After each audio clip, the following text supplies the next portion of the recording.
Dear learners, আজকে আমরা নবম দশম শ্রেণীর হায়ার ম্যাথের দ্বিতীয় অধ্যায়, যে অধ্যায়টির নাম হচ্ছে বীজগাণিতিক রাশি। এই বীজগাণিতিক রাশি থেকে খুবই গুরুত্বপূর্ণ কিছু আমরা উৎপাদকে বিশ্লেষণ শুরু করব। তো আজকে আমরা যে উৎপাদকে বিশ্লেষণটা করতেছি সেটা নবম দশম শ্রেণীর জেনারেল ম্যাথের আমাদের 3.4 অনুশীলনীতে কিন্তু করেছি। ওই রিলেটেডে আমরা শুরুতে আমরা সহজ কিছু উৎপাদক দিয়ে আমরা শুরু করব, আস্তে আস্তে আস্তে আমরা ক্রিটিক্যালের দিকে চলে যাব। ওকে, তো এখানে আমাদের যে উদাহরণটা নেওয়া হয়েছে সেটা হায়ার ম্যাথের উদাহরণ নাম্বার হচ্ছে 12, অর্থাৎ চ্যাপ্টার 2-এর উদাহরণ নাম্বার হচ্ছে 12। সেই উদাহরণটা বলতেছে এরকম যে P of x equals to x cube minus 6x square plus 11x minus 6, এটাকে উৎপাদকে বিশ্লেষণ করো। তো এটাকে আমরা উৎপাদকে বিশ্লেষণ করব আমরা জেনারেল ম্যাথের ভাগশেষ উপপাদ্যের সাহায্যে। তো ভাগশেষ উপপাদ্যের সাহায্যে আমরা কিভাবে এই কাজটা করব দেখেন। এখানে আমাকে দেখতে হবে যে এইখানে এক্স এর মান কত বসালে 0 আসে, অর্থাৎ এক্স এর কোন মানের জন্য এখানে 0 আসে। তো সেটা আমরা কিভাবে বুঝবো যে আসলে এক্স এর কোন মানের জন্য 0 আসে?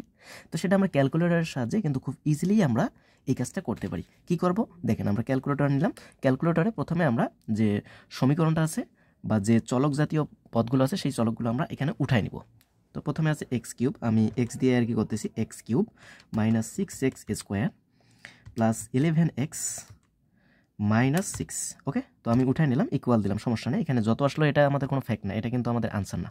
তারপর কি করব, শিফট চেপে ক্যালকুলেশন চাপবো, আরেকবার শিফট চেপে ক্যালকুলেশন চাপবো, চাপার পর আমরা ইকুয়াল প্রেস করব। ওকে, করার পর একটু হয়তো বা টাইম নেবে, নেওয়ার পর আমাদের আসলো এক্স ইকুয়ালস টু, এই যে এক্স ইকুয়ালস টু 3।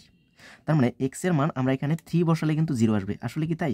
দেখেন এই যে এক্স এর মান যে আমার 3 আছে, এখানে ক্যালক চাপেন, এক্স এর মান হোয়াটস আছে, তো এক্স এর মান দেখেন এখানে 3 চাপেন, অ্যান্সার 0 আসবে। তার মানে এক্স এর মান 3 বসালে কিন্তু 0 আসবে, এক্স এর মান 1 বসালেও 0 আসবে, এক্স এর মান 2 বসালেও কিন্তু এটার ক্ষেত্রে 0 আসবে। তো যাই হোক, আমরা যেহেতু ক্যালকুলেটর প্রথমে এক্স এর মান 3 বসালে 0 আসে, তাহলে আমরা এক্স মাইনাস 3 হবে এর একটা উৎপাদক, ওই হিসাবে আমরা কাজ করব। তাহলে প্রথমে আমরা লিখব এখানে এক্স ইকুয়াল 3 বসিয়ে পাই, 3 বসিয়ে পাই। তাহলে পি অফ এক্স মানে পি অফ 3, তাহলে পি অফ 3 ইকুয়াল হবে আমাদের কত, 3 উপর কিউব মাইনাস 6 ইন্টু 3 উপর স্কোয়ার, জাস্ট এক্সের জায়গায় আমরা 3 বসাচ্ছি, 11 ইন্টু 3 মাইনাস 6। তাহলে এখানে আসলো 3 3 9 3 long 27 minus 3 3 9 6 long 54 plus 3 11 33 minus 6। তো দেখেন এটা আর এটা যোগ আছে, আমরা এই দুটাকে একসাথে করতে পারি। 3 আর 7 যোগ করলে হয় 10 এর 0 হাতে 1, 3 আর 2 হচ্ছে 6, 6 আর 1 হচ্ছে আমাদের 3 আর 1 4, 4 আর 2 হচ্ছে 6 আমাদের। ওকে, 60 হবে মাইনাস 54 আর 6 একসাথে হয়ে যাবে, তাহলে এখানে হয়ে যাবে 60। তাহলে 60 মাইনাস 60 মানে হচ্ছে 0। তার মানে এক্স এর মান 3 বসালে আমাদের এইখানে মানটা হয়ে যায় 0। তার মানে এক্স এর মান 3 বসিয়ে যেহেতু আমাদের 0 আসছে, এক্স এর মান 3 বসিয়ে যেহেতু 0 আসছে, তার মানে দেখেন এক্স 3 টাইপ আসলে মাইনাস 3 ইকুয়ালস টু 0। তার মানে এই এক্স মাইনাস 3 হবে এই পি অফ এক্স এর একটা উৎপাদক। তো এখন আমরা সেটাই বলবো যে অতএব x minus 3 P of x এর একটি উৎপাদক, একটি উৎপাদক।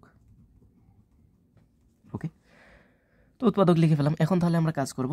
তাহলে অতএব পি অফ এক্স আমাদের যা আছে সেটা আমরা লিখে নেই, এই রাশিটা x cube minus 6x square plus 11x minus 6।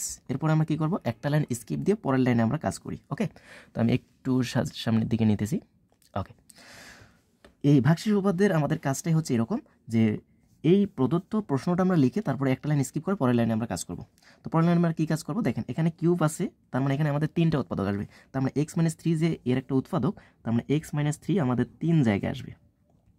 3টা আমরা প্রথমে লিখে নিলাম, অর্থাৎ সর্বোচ্চ পাওয়ার যত থাকবে ততটা ওই উৎপাদকটা গুণাকারে থাকবে। তাহলে এক্স মাইনাস 3, তাহলে প্রথমটা আমরা মিলাবে এক্স কিউব, তাহলে এক্স স্কোয়ার দ্বারা আমার গুণ করা লাগতেছে, এক্স স্কোয়ার আর এক্স গুণ করলে হচ্ছে আমাদের এক্স কিউব, এক্স স্কোয়ার প্লাসে মাইনাসে মাইনাস 3x স্কোয়ার। এখন আমাকে মিলাতে হবে 6x স্কোয়ার, বাট হয়ে গেছে আমার 3x square minus 3x square, তাহলে আরও আমাকে মাইনাস 3x স্কোয়ার লাগবে। তাহলে এর সামনে হয়ে যাবে এখন এক্স মাইনাস 3, এখানে তাহলে মাইনাস 3x লাগতেছে, মাইনাসে প্লাসে মাইনাস 3x স্কোয়ার, মাইনাসে মাইনাসে প্লাস 3 3 9x।